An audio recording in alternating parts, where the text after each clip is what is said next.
Good morning, or good afternoon, or good evening, depending on when you listen to this first in a series of 10 lectures on the Middle East. The title of this lecture series is The Middle East on the Move, Forward or Backwards.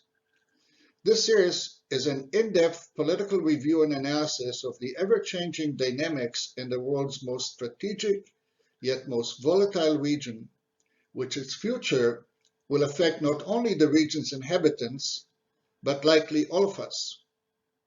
My name is Amnon Zohar, and I'm looking forward to sharing with you my lived experience and studied knowledge of the region you hear so much about, the Middle East.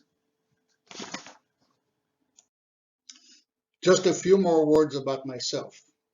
Amnon is a biblical name, first son born to King David in the Old Testament. I was born and educated in Israel, which at the time was known as the British Mandate over Palestine. Just to be sure, this doesn't make me a Palestinian. I was still born in Israel, and I'm a graduate of the Israeli Military Academy for Computer Science. I'm a member of the first generation of the Israeli high-tech industry. I'm a retired business entrepreneur, and I'm presently an author, speaker, and lecturer on global affairs with an emphasis on the Middle East, my favorite topic. After my retirement, I studied political science at York University and international relations and Islamic studies at Tel Aviv University. And as a champion of lifelong learning, I have for the past 4 years created and delivered many courses for several learning institutions and community centers in the GTA. All that being said, my life achievement, though, is depicted right here on this slide when I was unanimously voted the most valuable Saba by my 7 grandchildren. This lecture series is designed to not just inform members of the important developments in the Middle East, but more importantly, it is designed to empower members to independently interpret the context and the consequences of such developments and be able to predict the direction in which they will impact the Middle East in the future, forward or backwards. We're going to review the Middle East in a counterintuitive order. First, we're going to look to the future. Second, we're going to go to the past and understand the origins of the Middle East, and only then we will go forward and examine the development in each of the countries in the Middle East and the effect that they would have on the direction and future of the region.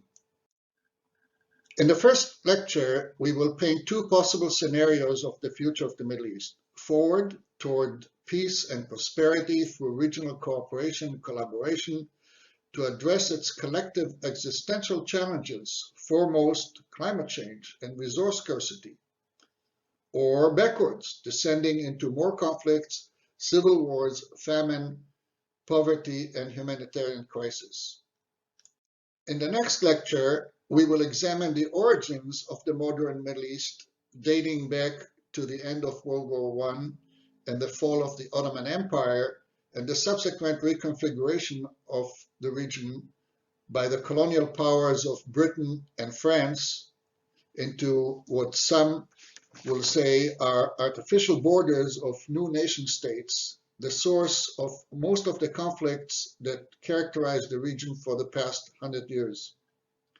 In subsequent lectures, we will examine the latest development in different countries in the region to understand why they're happening now, but more importantly, what does it mean for the future trajectory of the Middle East? And once again, forward or backwards? During the lectures, we expect that you will have some questions or comments, or may need some clarification, or would like to offer some feedback. I invite you to send them to me by email no later than midnight on the Monday following the Friday release of the lecture in question. Send it to azohar.amnon@gmail.com. I will respond to your collective questions in writing by the end of day Tuesday following. So now, if we are ready, let's begin. By the way, for those of you who may think that 10 lectures on the Middle East may be an overdose, this is for you. I will summarize the lecture series in just 3 words. Anything and everything that is happening or will be happening in the Middle East can be understood through these 3 words: oil, waterways, and religion. So why then spend so much time understanding the Middle East? Simply because of the nature, the history, the traditions, the rituals of the region. It is complicated. Most of what you read or hear or watch about the Middle East, you are well advised to remember that more often than not, what you see is not what it is, and what you hear is not what is meant. This lecture series goes behind the curtain. So as we said, the Middle East is on the move. New developments are occurring in lightning speed, every day, every week, every month. If you fly over the Middle East and look down on the region, you will immediately recognize that the status quo is barely manageable and most definitely unsustainable. The dynamics in the Middle East are constantly in motion.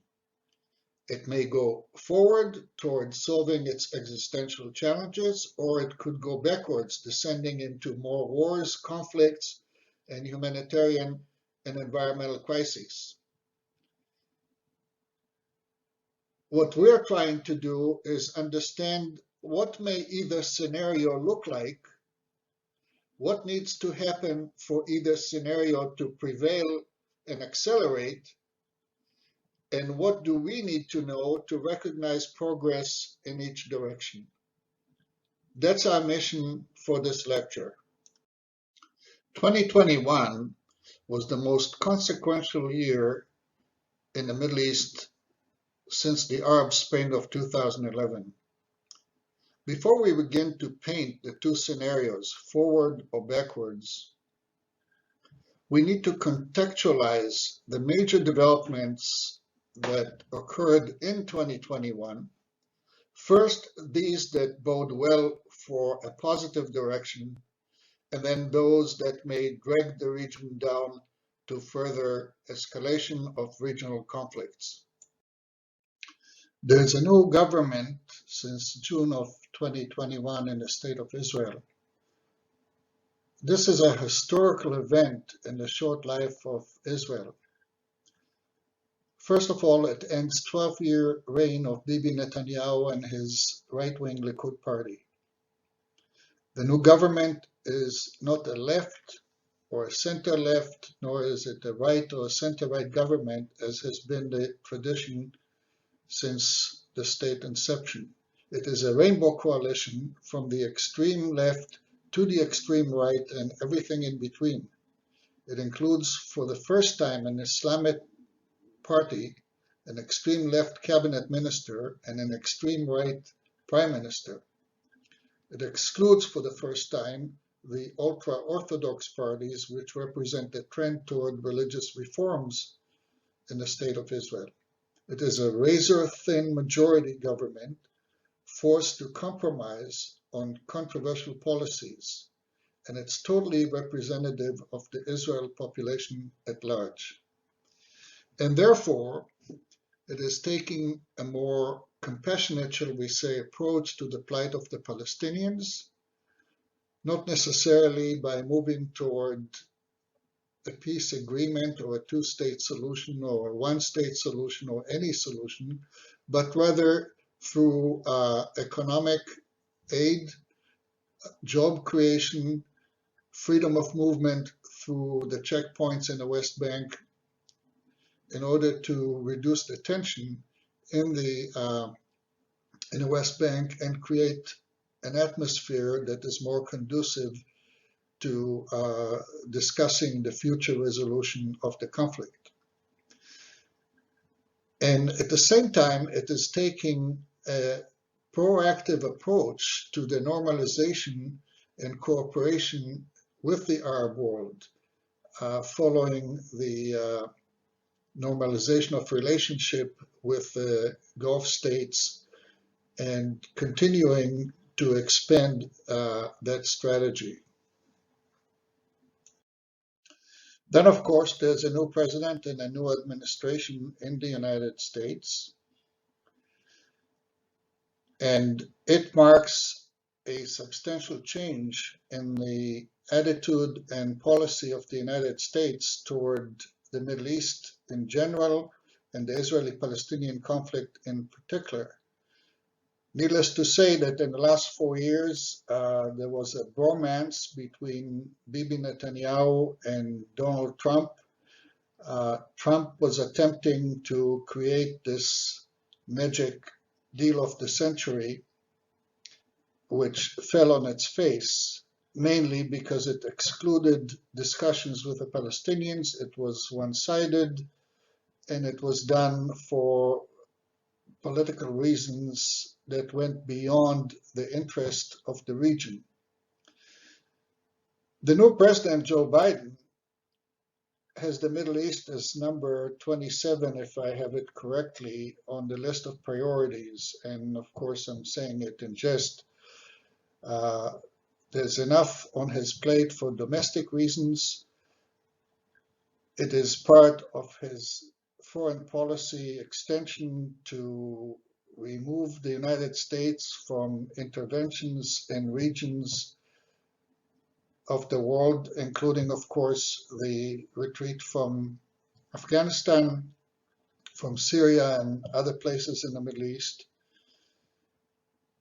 But at the same time, he continues with the United States policy of trying to reach a two-state solution, and that would impact the relationships between Israel and the United States as it relates to solving that conflict between Israel and the Palestinians. The military withdrawal of the United States from the region, most notably from Syria and Afghanistan, and its non-interventionist foreign policy in the region may bode well for further cooperation between the regional powers such as Saudi Arabia, Egypt, the Gulf states, and Israel in view of their collective concern of the Iranian threat. One of the most significant contributions that the Trump administration made to the future of the region, if not the only one, was brokering the normalization agreement between Israel and the United Arab Emirates at the beginning, followed by Bahrain and later on Sudan and Morocco. This agreement already resulted in significant progress and opened the door for further cooperation between the regional powers, especially in the Arab world when Saudi Arabia will, as it is predicted, join the agreement.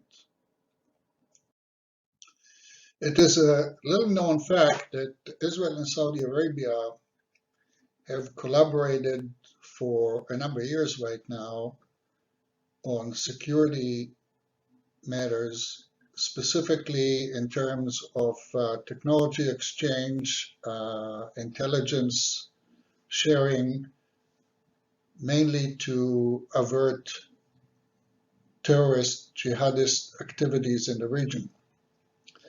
But since the normalization of relationship between Israel and the Gulf states, the United Arab Emirates and Bahrain, that cooperation has extended now, and lately Saudi Arabia, for the first time, through the Crown Prince MBS, have declared Israel's right to exist, the fact that Israel is a regional power, and the fact that further cooperation in areas of trade and tourism may well be possible.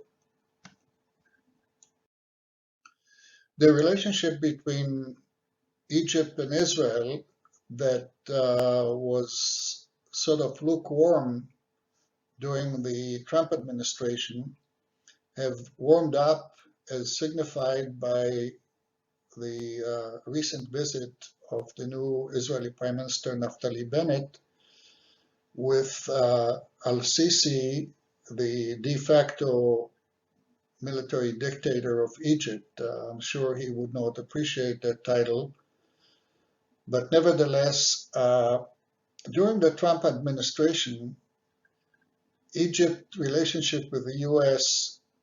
has been tenuous, to say the least. Trump dethroned Egypt from its position as the leader of the Arab Sunni world and transferred that title to Saudi Arabia and the Crown Prince Mohammed bin Salman for reasons that were more beneficial to the United States politically and financially. Egypt is trying to get back in the good graces of the United States under the new administration. And one way to accomplish that would be through Israel, that remains a staunch ally of the United States and vice versa. So that explains why al-Sisi has taken on the title of a peacemaker to try and bring the parties together and create more stability in the region. He's also doing it for selfish reasons to prevent any leakage of migration from Gaza into Egypt, because Egypt, like most other Arab states, do not want to own the Palestinian issue, but contribute, if they can, to thawing the relationship between Israel and Hamas to create some more stability.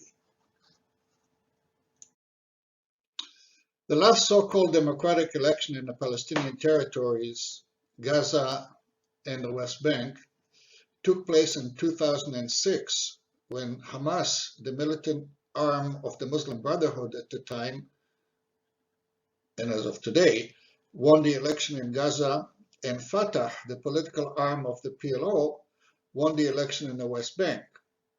Mahmoud Abbas, the 85-year-old president of the Palestinian Authority, called an election finally in May of 2021, but quickly canceled it when it became apparent that Hamas may win the election in the West Bank.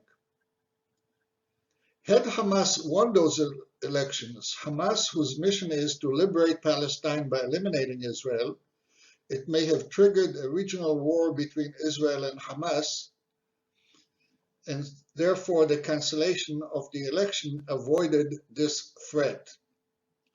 Yet it didn't do much for Abbas' popularity in the West Bank, and his leadership is still coming under challenge.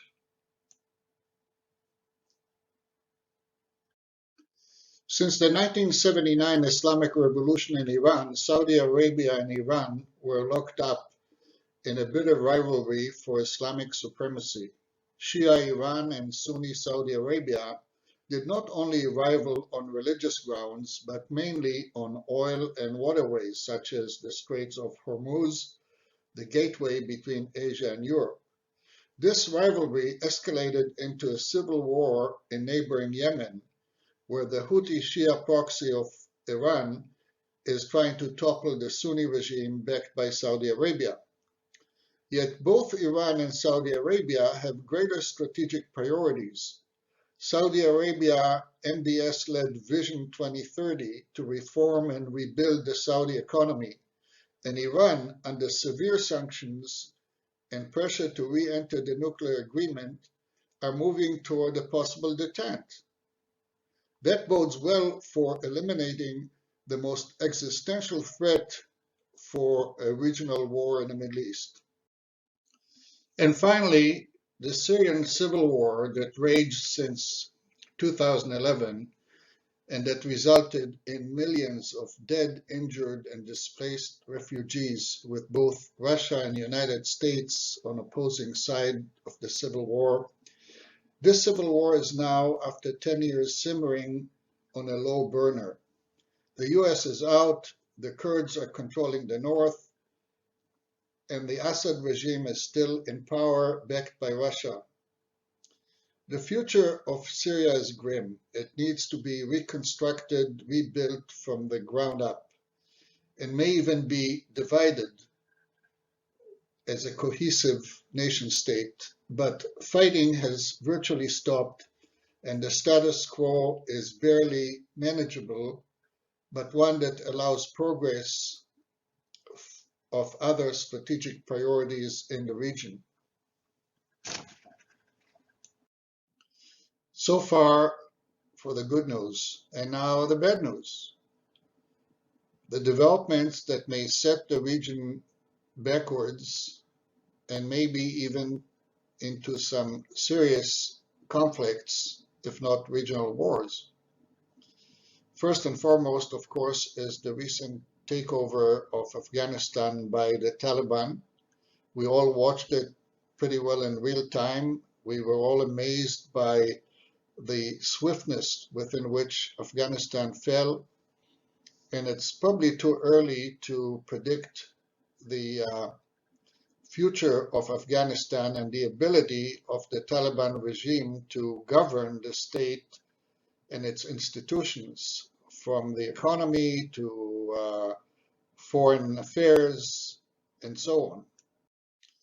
One of the most frightening effects of the Taliban takeover of Afghanistan, as has been seen in the last little while through terrorist attacks, suicide bombing, and the like, is the possible resurgence of Islamic Jihad. And when I say Islamic Jihad, I'm referring to organizations such as Al-Qaeda and ISIS, and not only in terms of threatening the Taliban regime in Afghanistan, but rather being supported by states like Pakistan and others, and extend their activity or resurrect their activities in the Middle East, which have been, as you're well aware, eliminated pretty well in the last few years.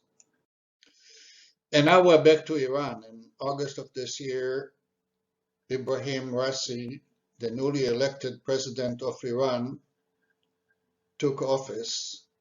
Ibrahim Raisi is known as a brutal extremist of the highest degree and is replacing the prior president, who was considered to be a moderate and one under whose leadership, so to speak, was the nuclear agreement negotiated. Ibrahim Raisi was elected, but frankly was appointed by the supreme leader, Khamenei, and is touted to be his successor, seeing that Khamenei is coming to the end of his life.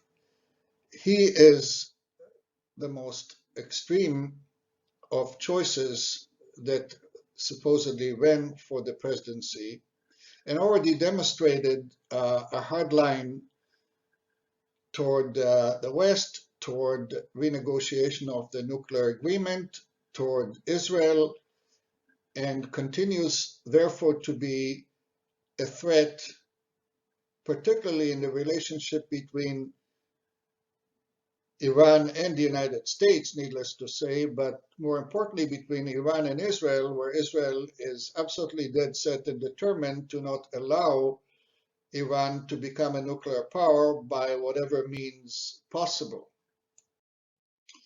Election or no election, Hamas still is attempting to exert the influence over mainly the younger population in the West Bank to rise against the old guard of Mahmoud Abbas and the Fatah, and allow Hamas to lead the way in the liberation, as it were, of Palestine. And as long as that is continued, it represents a serious threat because of, needless to say, Hamas coming at Israel both from the Gaza Strip and the West Bank.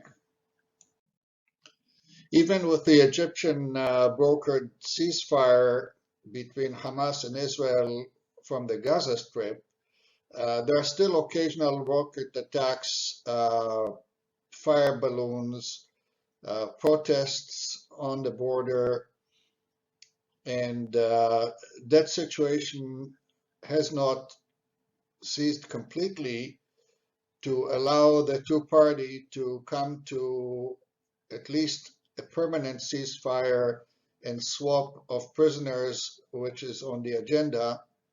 And as long as this is happening, it continues to be an irritant to the situation in the Middle East. Then there is the collapse of Lebanon. The capital of Lebanon, Beirut, was practically leveled with the explosion last year in the Beirut port. But since then, the country has become totally dysfunctional. When I say collapse, I mean a total collapse of the economy, the political system, the currency, the supply of goods and services. And the collapse of Lebanon represent a serious threat to confrontations and conflicts in the Middle East, because if Lebanon does not come back with the latest appointment of a new president who happens to be an industrial billionaire and is trying to resurrect, literally, Lebanon, then Hezbollah, an Iranian proxy, will take over both as a political entity and as a militia, if you will, and that will be the wish of Iran, because then Iran will be able to circle Israel further now that it controls pretty well Iraq and Syria, and with Lebanon, that would create an existential threat to Israel and may lit up some fires in this area. So that situation needs to be watched closely as well. The one most stable regime in the Middle East was that of the Hashemite kingdom and King Abdullah. Jordan, who maintains official peace and good relationship and cooperation with Israel, most than any other countries, such as even Egypt, has come under attack recently from two fronts. One from within his family with an attempted coup by a family member, which apparently he quashed and restored to order. But he has come under additional pressure with the release of the Pandora documents that showed that he had enriched himself with buying properties and assets in the hundreds of millions of dollars at the time when Jordan's economy is in dire straits because of its hosting millions of refugees, both Palestinian and Syrian refugees. And he has come under attack. And if Jordan were to fall in a civil war to the Palestinians in Jordan, who are the majority, that would be a match that would light a regional war almost immediately. The reason being that, once again, who will take over? Hezbollah from Syria would help the Jordanian Palestinians who do not have control over the army and so on. And furthermore, it would allow the Palestinian in the West Bank to join a Jordanian coup, if you will, under again the influence of Iran. And imagine if that were to happen, while then Iran would be totally circling Israel. If you look at the map, you will see that from Iran to Iraq to Jordan to Syria and to Lebanon leaves only the Mediterranean as a way for Israel to move goods and services and what have you, but mostly from an economic, not only from an economic, but from a security point of view. This would likely trigger a regional war. And so to that degree, it is of key importance that the Hashemite kingdom of Jordan will remain in power and stable to avoid further conflicts in the Middle East. Even with what appears to be a dialogue between Saudi Arabia and Iran to end the Yemeni civil war, Yemen is a failed state by any measure. More importantly, it represents probably the largest humanitarian crisis on the globe, with the millions of people who are either live in total poverty, famine, hunger, and destruction that took place in Yemen. And that situation continues to destabilize the region unless a solution is found and fast. Last but not least is the prospect of nuclear Iran. You may know that discussions are underway to renew negotiations for going back to the original agreement or adding to the original agreement and in any way prevent Iran from becoming a nuclear power.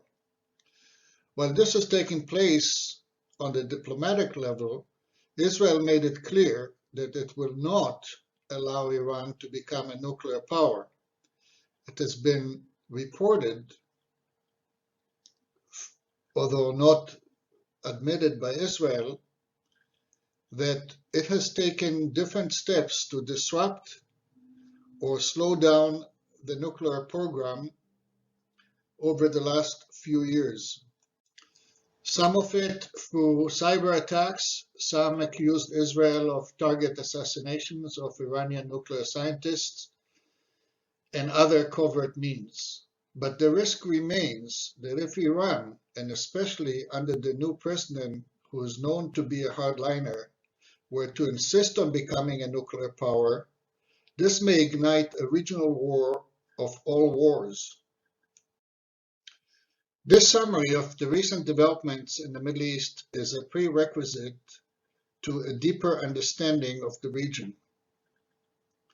Now that we understand the context behind the headlines, we are almost capable of predicting if we are headed for the famous sunny days, or are we headed into a stormy night? But don't be surprised to learn that both scenarios are possible, and in the Middle East, sometime even at the same time. We shall now proceed to build the case for both scenarios and describe the future of the Middle East as it may or may not be. So the Middle East is on the move. What do we mean when we say that the Middle East is on the move? It means that the status quo is changing. Maintaining the status quo is a Middle Eastern art form. It is the reason why so many conflicts and humanitarian crises seem so intractable. In a region dominated by autocratic regimes, protected by state, military, and security institutions, there is little incentive to change the status quo. But when conditions dictate change, the move may be abrupt and intense, like a natural disaster. At this time, the Middle East is on the move. The question is, will it be toward progress or will it be toward more conflict? There's a saying in the Middle East that nothing moves as long as the status quo is manageable. But what does unmanageable mean? Well, simply one or two things. It means that the regime is under threat. Wherefore? Populist pressure, army revolt, sometimes foreign intervention. Or when the strategic interests of regional states intersect and they have a mutual incentive to cooperate or collaborate, that's when things change. So if we look at the status quo right now, Lebanon collapse is no longer manageable. The Yemen humanitarian disaster is no longer manageable. The Afghan economic collapse and total chaos is unmanageable. The Iran nuclear deal, if it's not going to come to a resolution soon and Iran becomes a nuclear power, may be no longer manageable. By contrast, the Israeli occupation of the West Bank is manageable but not sustainable. The Syrian civil war is manageable at this time, but again, not sustainable. The refugee crisis in Syria, Lebanon, Jordan, Turkey is no longer manageable. And finally, the Middle East enemy, climate change, water scarcity, clean energy, is almost unmanageable, and the solution for it requires cooperation, collaboration, and forward thinking. The most significant and most consequential forward movement in the Middle East was announced on September 11, 2020, known as the Abraham Accords, or the normalization of relations between the United Arab Emirates and the State of Israel, an accord that was later on also to include Bahrain, Morocco, and Sudan. This is a perfect case study of how regional actors could cooperate and collaborate in the best interest of their strategic interests and putting aside old grievances. In just over a year, which in Middle East terms is lightning speed, this deal already spawned a number of major initiatives, of which this $10 billion investment fund for Israel is only a first in a series. And how about that? Israel and the UAE are set to sign an agreement on space collaboration, including Israel's Bereshit 2 mission to the moon. So, if not on Earth, in space, the two countries are already collaborating and moving forward at the pace which other Arab nations are watching closely. I was asked before if I thought the Abraham Accord, the normalization agreement between Israel and the Gulf states, is a game changer. And as you can see, it is. And I believe that it foreshadows something even more significant, and that is an Israeli-Saudi alliance in the making, question mark. Now, if that were to come to pass, then that would truly be a major earthquake shakeup in the Middle East that will change the trajectory of the Middle East for generations to come. Because first, it would be a breakthrough for establishing normal relations between Israel and the Arab world, not some Arab states.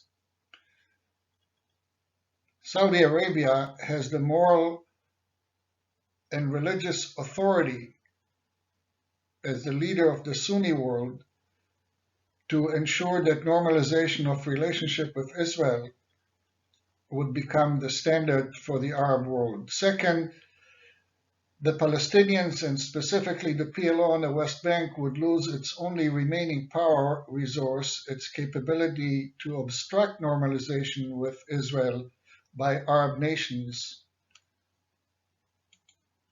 And third, Egypt, as a competitor to Saudi Arabia for leadership in the Sunni Arab world, would lose relative power capabilities vis-à-vis the Gulf monarchy, and then both major Arab allies of the United States would have ties to the primary Middle Eastern US ally, Israel. So both Egypt and Saudi Arabia will have the incentive to get on the good side of the United States through their relationship with Israel.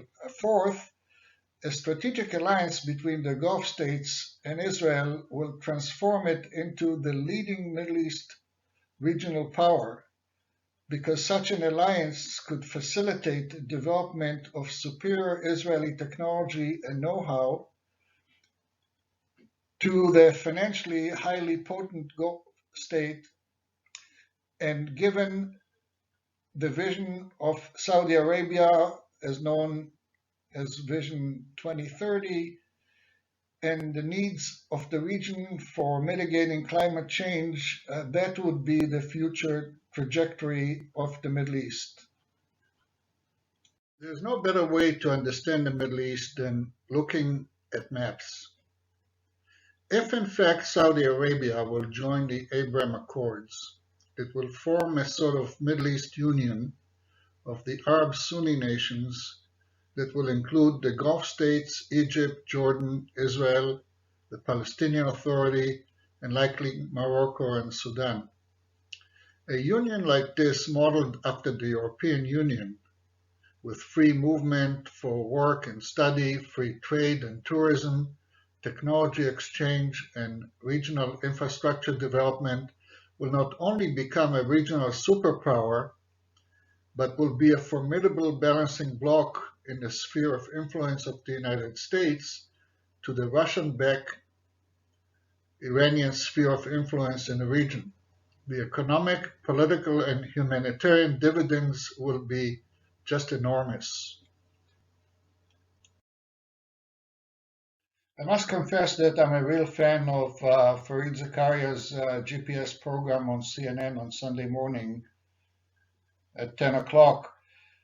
This is probably the best, maybe the only program on mainstream media that deals with the world and global affairs. And here Fareed Zakaria is talking about Israel being a superpower in the Middle East, and therefore, as he says, and he may be right in saying so, Israel should have the moral responsibility to resolve the Palestinian problem. Watch this video and we'll discuss it later on. It's been the same way for decades. Every time violence between the Israelis and Palestinians erupts, governments around the world urge de-escalation, a ceasefire agreement is reached, and experts warn the situation cannot continue like this. But it has, and it will. Ultimately, this is not a problem that can be resolved through power, whether political or military. It can only be resolved through moral persuasion.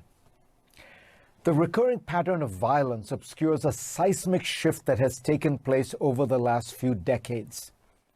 Israel is now the superpower of the Middle East. An institute at Bar-Ilan University recently laid out the disparities. Israel's per capita GDP dwarfs that of its neighbors. It is 14 times that of Egypt, 8 times that of Iran, 6 times that of Lebanon, and even double that of Saudi Arabia. Israel has built an industrial and information age economy that excels in highly sophisticated arenas like artificial intelligence, aviation, computer-aided design, and biotechnology. It spends 5% of its GDP on research and development, more than any country on the planet. It has built up foreign exchange reserves of over $180 billion, placing it 13th in the world, just ahead of the United Kingdom. For a nation of 9 million people, these are stunning numbers. A military comparison between Israel and its neighbors is even more lopsided. Israel beat a combined Arab force in 1967 in 6 days. Today, the contest would be over in hours. Israel has a larger defense budget than Iran's and enjoys both a quantitative and qualitative edge in crucial areas such as air power, even though Iran has almost 10 times the population. And of course, Israel has the only nuclear weapons arsenal in the region, estimated at almost 100 warheads. Israel is powerful compared to its neighbors, but it is close to invulnerable compared to the Palestinians. The economic gap is a chasm. The military gap is too large to describe. You can see this in the comparative casualty numbers from the latest conflict or any recent conflict with the Palestinians. For every Israeli killed, there are 20 to 30 Palestinian deaths. Moreover, the Palestinians are politically weak and divided. They're led in Gaza by Hamas, a group despised even by Arab states like Egypt and Saudi Arabia. In the West Bank, the 85-year-old Mahmoud Abbas runs an administration widely considered corrupt and dysfunctional. He has postponed elections for 11 years. In short, Israel doesn't have any practical reasons to make a deal with the Palestinians. It doesn't fear for its security. While the rocket attacks are unnerving and terrifying to civilians, they do not inflict much damage on the country. Israel's ferocious and effective security services, aided by the construction of a wall along the West Bank and the creation of the Iron Dome air defense system, have virtually eliminated fatalities from terror attacks. Economic boycotts of any significance will not happen. Israel's economy is too strong, diversified, and advanced. Its trade and technology ties to countries have grown by leaps and bounds in the last 2 decades. Countries like Russia and India, once very wary of it, now eagerly court Israel and its tech industry. The reason that Arab countries like the UAE and Bahrain have normalized relations with Israel has much to do with economic opportunities. So what is left is morality. Israel, a powerful, rich, and secure nation, is ruling over nearly 5 million people without giving them political rights. This is an almost unique situation in a post-colonial world. Israeli leaders can marshal valid excuses. The Palestinian leadership have rejected serious offers in the past. They are divided and vacillating. But ultimately, that doesn't change the reality that Palestinians live in conditions that are demeaning and degrading. They are denied self-determination, which is by now a universal right. Over the last 2 decades, Israel has moved to a more and more intransigent position on the Palestinian issue. The government today is far more extreme than even previous right-wing governments, from Begin to Sharon to Olmert, all of which made concessions for peace. But the country does remain a liberal democracy. It was founded by people who believe deeply that their new land should embody not just nationalism, but also justice and morality. There are many in Israel who argue passionately that it can find a way for Israelis to have security and Palestinians to have dignity. The only hope, and right now it looks remote, is that those forces will gain strength and one day lead the country to give the Palestinians a state of their own. That would finally fulfill Israel's true historical mission, to be, in the words of Isaiah, a light unto the nations. The Israeli-Palestinian conflict has been greatly politicized, and each side have their own narrative. For the longest time, the common narrative after the 1967 Six Days War was that of a two-state solution, the formation of a Palestinian state in the West Bank and Gaza as an outcome of direct negotiations between the parties.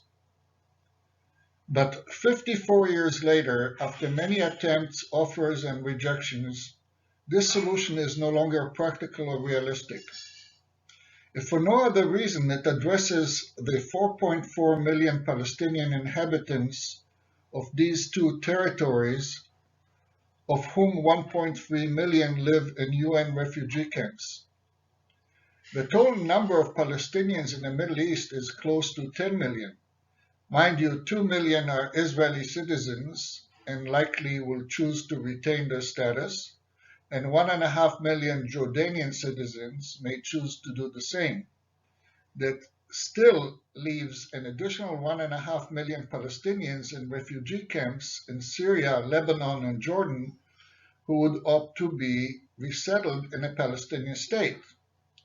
The reality on the ground is such that there is not enough of a contiguous landmass to accommodate all who are eligible to become citizens of a Palestinian state, which means that it may require redrawing a Palestinian state borders through regional land swaps.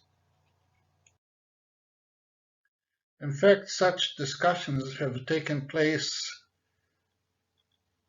as a matter of fact, in the planning of what was to be the deal of the century, but of course they did not mature into a solution given the nature of the evolution of Israeli-Arab state relationships. But the first step may have been taken. The idea there was that Jordan may have to relinquish some territory to a Palestinian state, so may Israel, to provide a corridor to connect the Gaza Strip to the West Bank through the state of Israel, either above ground or below ground, and that Saudi Arabia may then compensate Jordan for any land swaps on their part, and then Egypt will compensate Saudi Arabia or what have you.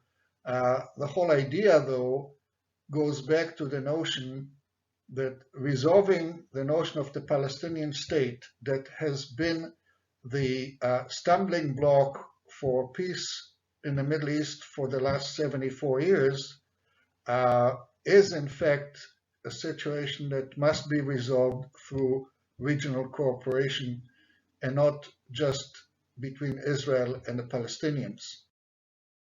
It is important to understand that Israel was established as a Jewish democratic state, and therefore occupation or annexation of the West Bank and Gaza into a one-state solution will erase the foundation of the Israeli nation.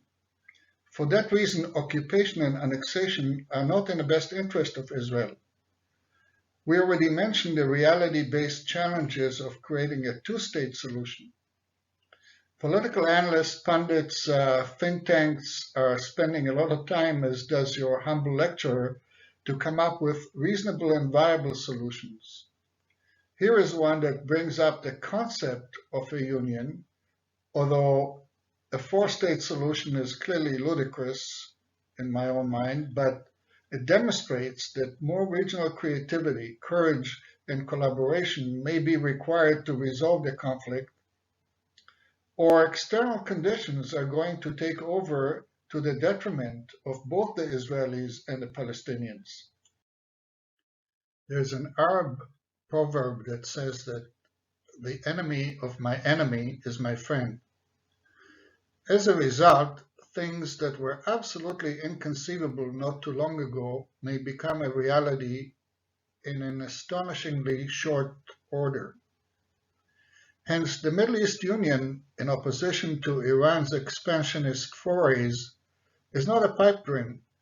However, in the meantime, there is one or more enemies of all countries in the Middle East that may accelerate this vision, and that is Mother Nature. Climate change, resource scarcity, healthcare, human displacement, demographic shifts, etc., are no longer within the governing capacity of any one nation. Israel, that was the arch enemy of the Arab world for generations, is now best positioned to address some of these challenges through its technological innovations and proven solutions and become a friend rather than a foe. Climate change and global warming are the arch enemies of all of the Middle East. While other global powers are gathering in conferences and their leaders are pledging empty promises for mitigating climate change as long as it is not on their watch, the Middle East has the greatest need, the economic capability, the technological innovation, and the urgency to combat climate change, as this map, which has only grown redder since 2016, clearly points out. Let's take a look of what fighting climate change means to the Middle East. The threat of climate change to the Middle East is real and serious.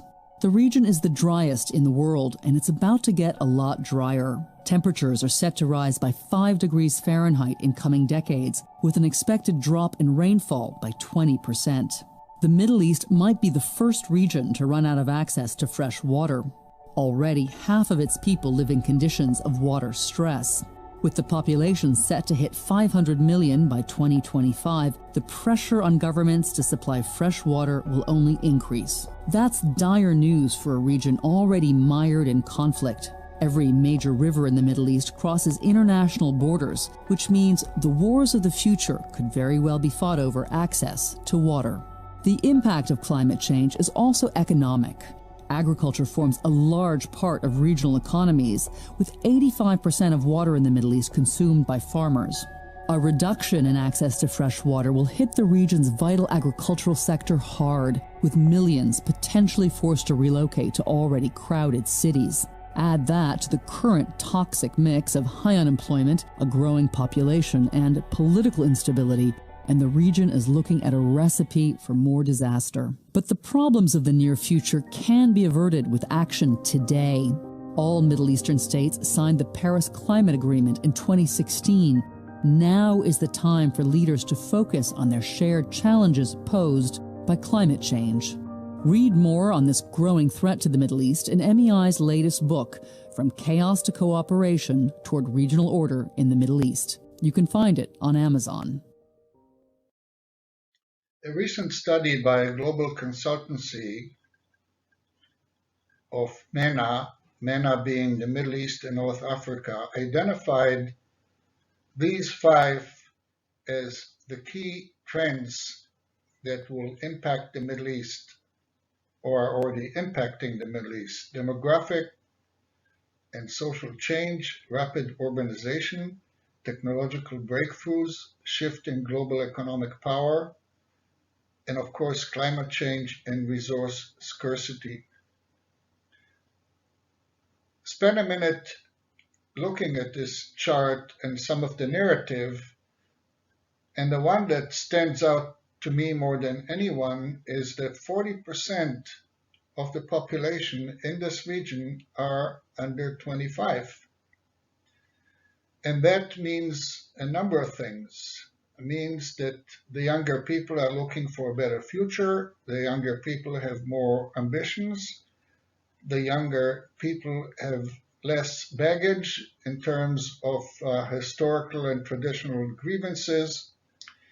And for that reason, something has to happen. And maybe this is the one generation that will make it happen.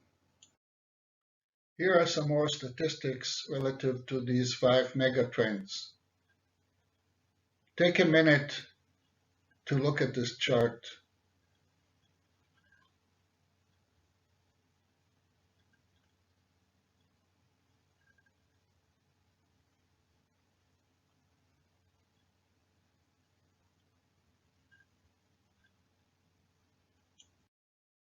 So what is needed for the Middle East to move forward and address these 5 megatrends to the benefit of the people of the Middle East? First, money. And it doesn't appear that money would be a challenge. Not only are the top, let's say, 5 or 6 Middle East countries have a GDP that's greater than Russia, and yet Russia is considered to be a superpower, there are other investments and investors lining up to participate in the renaissance of the Middle East. First and foremost, China, through its Road and Belt initiative, which is just perfectly suited for the sort of developments that are required in the Middle East, particularly in the area of climate change, clean energy, and so on. Private equity from investments from the United States and the European Union. Money will not be the problem. Next is the Middle East capable of addressing its challenges from a technological point of view. And this is where Israel comes into play. What you see here are statistics about Israeli export of technological innovation to the rest of the world. And you will see on the left-hand side that 74% of Israeli exports are in the tech area, 36% in the high-tech area, which is internet and digital and smartphones and high-speed and application such as Waze that you may be using yourself when you travel and others. Some in the low-tech, which would be more like robotics, drones, medical equipment, things of that nature, and in the low-tech, more of farm machinery and so on and so forth.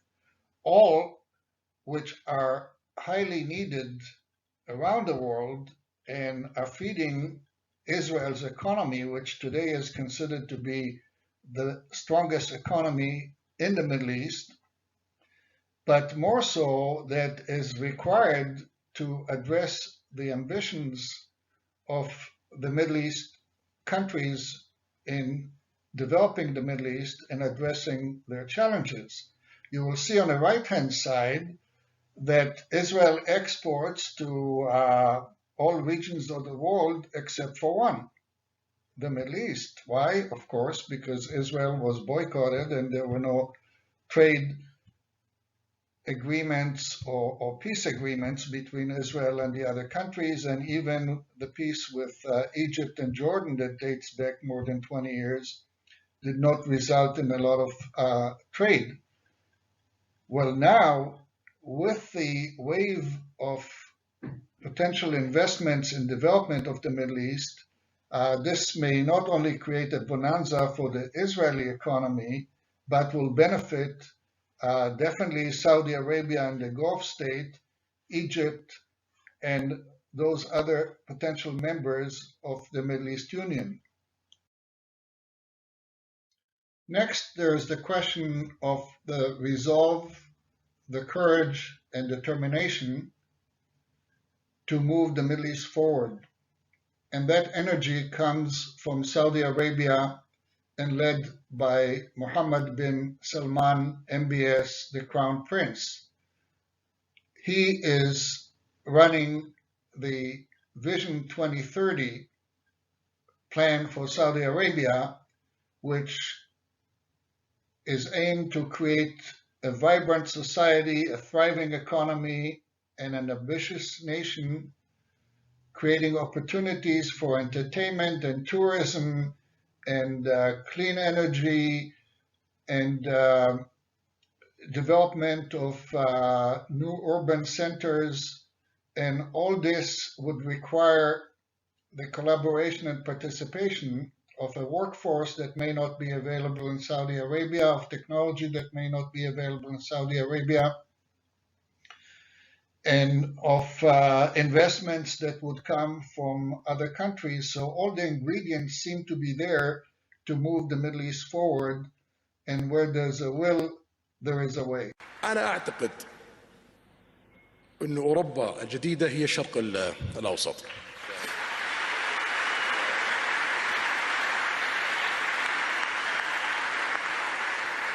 المملكة العربية السعودية في ال5 سنوات القادمة سوف تكون مختلفة تماما. البحرين سوف تكون مختلفة تماما. الكويت حتى قطر على خلافنا معاهم لديهم اقتصاد قوي سوف تكون مختلفة تماما بعد 5 سنوات. الإمارات، عمان، لبنان، الأردن، مصر، العراق والفرص التي لديها. إذا نجحنا في ال5 سنوات القادمة سوف تلتحق فينا دول أكثر، وسوف تكون النهضة القادمة في العالم في 30 سنة القادمة في الشرق الأوسط إن شاء الله. هذه حرب السعوديين، هذه حربي اللي أخوضها شخصيا، ولا أريد أن أفارق الحياة إلا وأرى الشرق الأوسط في مقدمة مصاف في العالم، وأعتقد أن هذا الهدف سوف يتحقق 100%. الله يعطيك طول العمر يا سيدي.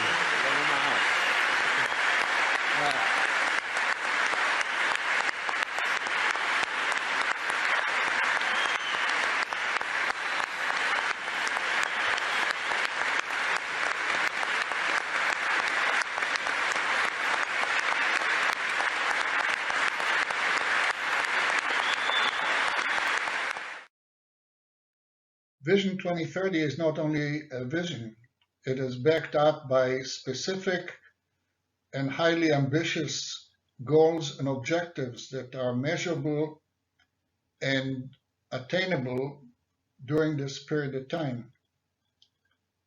Take a minute to look them up.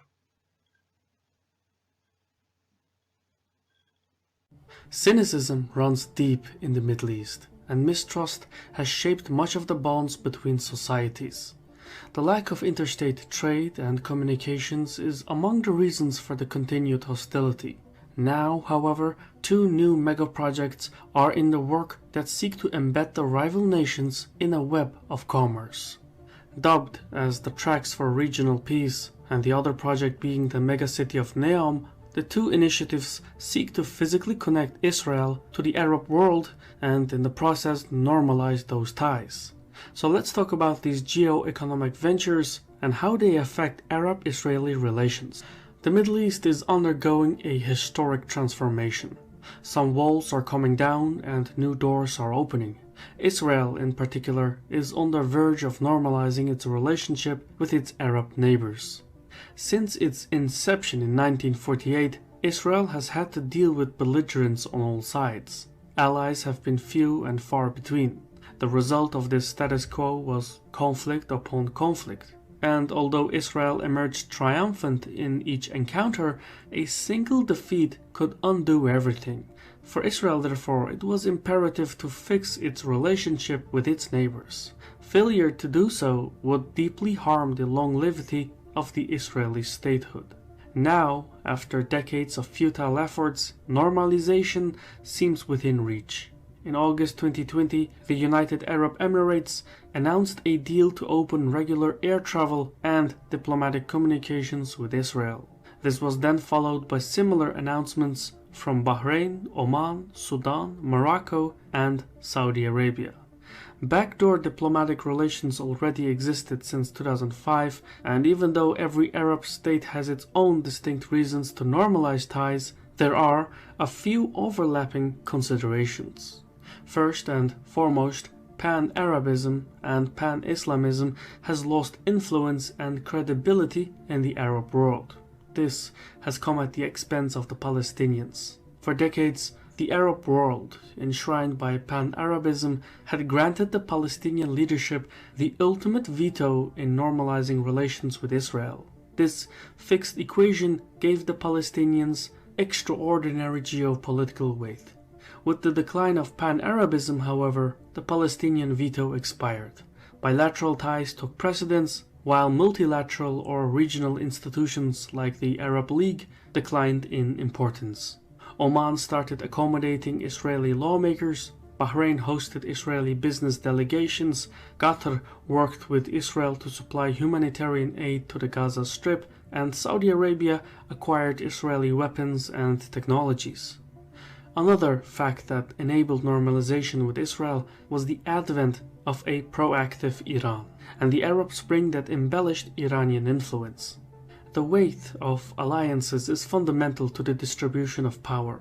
Smaller countries tend to rely on larger ones for security and prosperity, while nations of equal parity align together against common foes. No single state could contain Iran, and since both the Israelis and the Arabs felt threatened, the two joined forces. This doctrine, better known as the enemy of my enemy is my friend, enabled the formation of backdoor channels for intelligence sharing, weapon deals, etc. So while hold the key in understanding the changing parameters. The first is the Tracks for Regional Peace, Regional Land Bridge and Hub Initiative. Publicly announced in 2019 by Israel's Ministry of Foreign Affairs and endorsed by the Trump government, the Tracks for Regional Peace intends to create a trade corridor connecting Europe with the Persian Gulf. The plan is to construct a railway from the Israeli port city of Haifa to Jordan, possibly even linking to the crossing points in the Palestinian Authority. From Jordan onwards, the railway would go southwest into Saudi Arabia, connecting with the existing north-south line. Inland ports would need to be constructed in Jordan and likely in the Saudi towns as well to handle the increase in regional trade. But from the Saudi north-south railway, the flow of trade would go to the ports in Bahrain, Oman, and the United Arab Emirates, and from there connect with the broader international market. Ties with Israel. The second megaproject in the works is the Saudi megacity of Neom. Situated at the entrance of the Gulf of Aqaba in the Red Sea, Neom is a make-or-break initiative with a price tag of $500 billion. It's about the size of Belgium, and it seeks to tap into the trade that passes through the Red Sea, hence its location. But that is not all. The blueprint of the project envisions a city that hosts high-tech industries such as biotechnology, advanced manufacturing, digital services, and so on. In a way, the purpose of Neom is to reform the Saudi economy and propel the nation into the post-oil era. That explains why Crown Prince bin Salman considers Neom as his flagship project. You see desert. We see opportunity.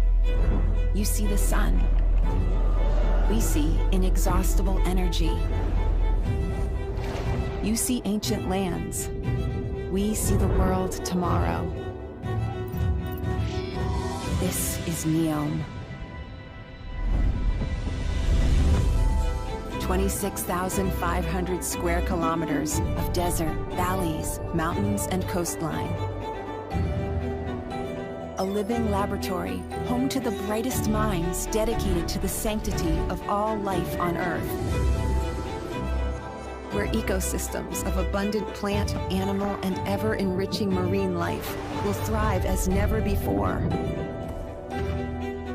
A blueprint for tomorrow, in which humanity progresses without compromise to the health of the planet.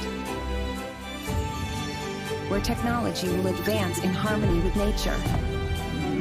Where the questions about our future relationship with our home are at last being answered. Neom, accelerator of human progress. In a part of the world already hot and dry, climate change is sweeping across the Middle East with scorching temperatures and even less rainfall. More land here will become desert. That will lead many Middle Eastern countries to struggle to find water and other resources, making a volatile region even more dangerous. Much of the turmoil that we've seen in the recent Middle East has a link to climate change. In Syria, drought forced farmers into cities where they couldn't find work, one of the sparks of the civil war that still rages. This desert climate expert says expect to see more of what he calls climate refugees, people on the move heading from rural to urban areas. As climate makes it more and more difficult to make a living, they're going to have to go where they can. Israel, a developed nation, may be hit less hard by climate change. About 60% of the country is desert, bringing its own challenges. The Mediterranean Sea helped avert a water crisis in Israel. Engineers built several plants, just like this one, which now produces most of the water that Israelis use at home and drink. Desalination of seawater now provides 70% of Israel's domestic consumption, and it's relatively cheap. The problem is it's a technology that hasn't been adopted in other parts of the Middle East. leaving scientists worried much of the region is unprepared for the coming climate change storm. Derek Stoffel, CBC News, near Tel Aviv.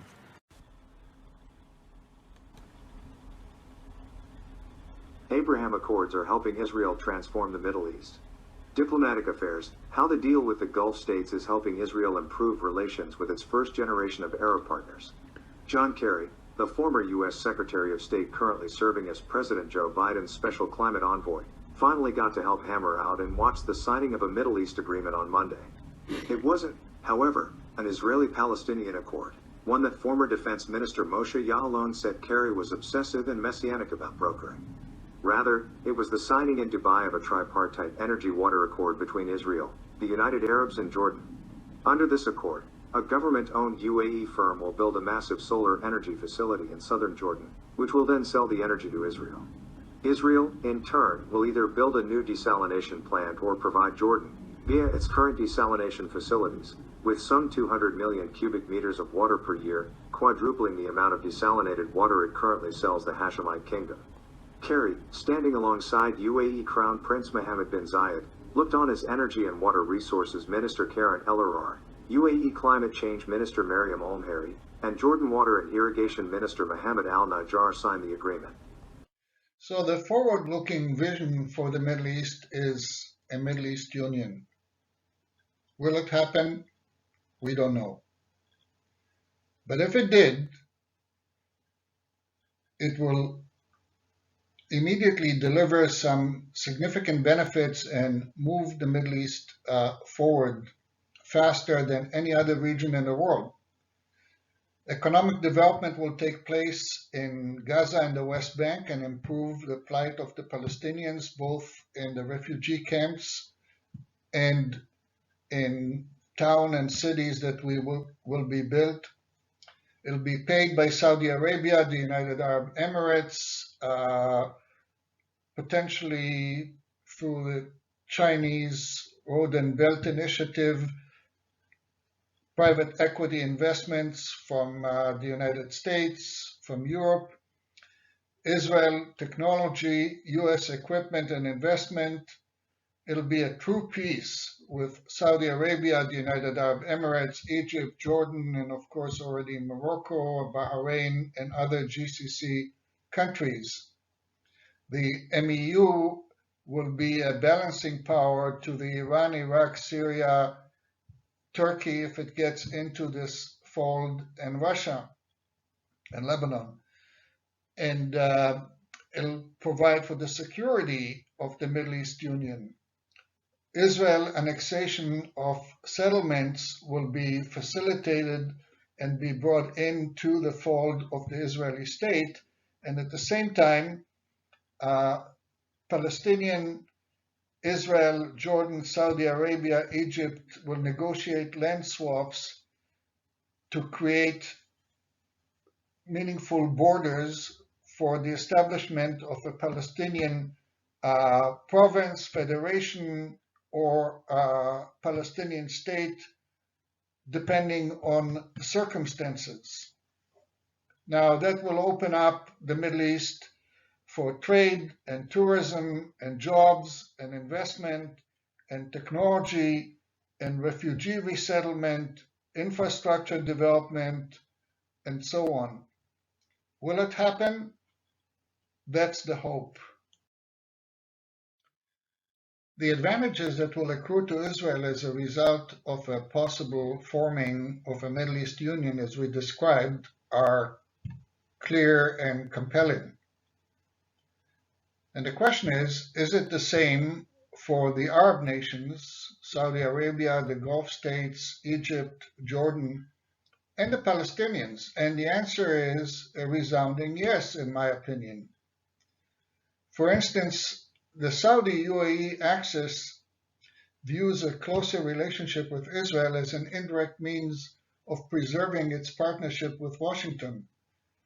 Now, this partnership was solidified under the Trump administration to become a love affair, but not so under the Biden administration, that is more hard on Saudi Arabia owing to its human rights records and so on. The motivation is largely shared across the GCC nations, Bahrain and Oman and Qatar, and of course the United Arab Emirates, because of the importance of the decades-old American-backed security architecture in the region. What that means is that all of them are sitting on the border of Iran, and if Iran becomes aggressive or conflict flares up with Iran, American presence in the region would be a guarantee or a security guarantee for those nations. Mind you, the United States would be reluctant to send boots on the ground again to the Middle East, but may use Israel as a proxy to fight any wars that need to be fought, God forbid, if that situation arose. Egypt has been a long-standing example for the Gulf states of what a formal alliance with Israel can equate in Washington. For instance, after signing the peace agreement with Israel in 1978-79, Egypt moved into the US strategic orbit and became the second largest recipient of American economic aid and military assistance, despite its authoritarian politics and poor human rights record. So lessons are to be learned from peace. So is the Middle East definitely moving forward toward a Middle East union? Not so fast. The Middle East is so volatile that it could go backwards as quickly as it could go forward. And so what we need to watch out for are the continued decline of energy revenues and growing populations. It could lead to the fracturing of the existing social contract between governments and citizens, especially in Saudi Arabia. There's a growing Turkish and Iranian ambition that might revive Arab nationalism as a unifying political cause or idea in the region and go back to the old adage of the Sunni-Shia rivalry. A regime change in the Islamic Republic of Iran does not guarantee that Tehran's regional or nuclear ambitions will be curbed. Any benefits yielded from the fall of the regime could prove to be ephemeral without considerable engagement by the West.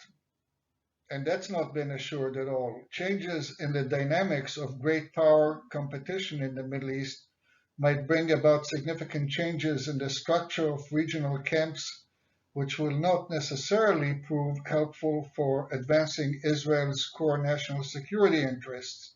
So all of these factors are still in the ether and may come into play at any time soon.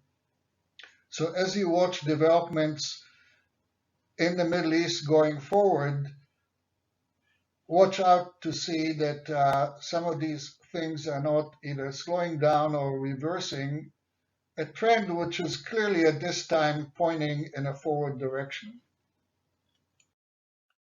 A recent study identified the major trends between now and 2025 that will most significantly affect the trajectory of the Middle East, as we kept saying all this time, moving forward or backwards.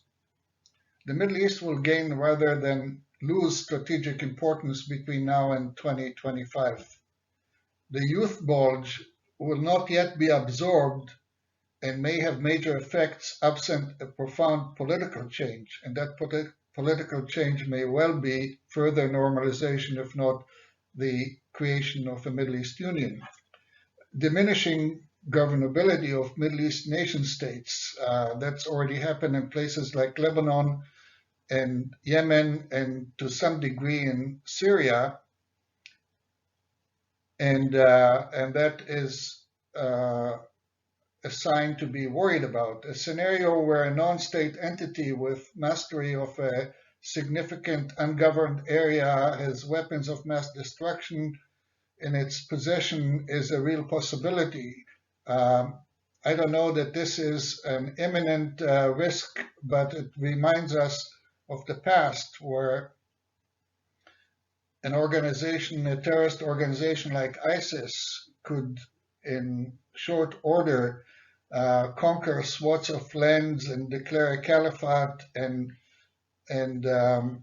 potentially, resurrect itself in whatever form.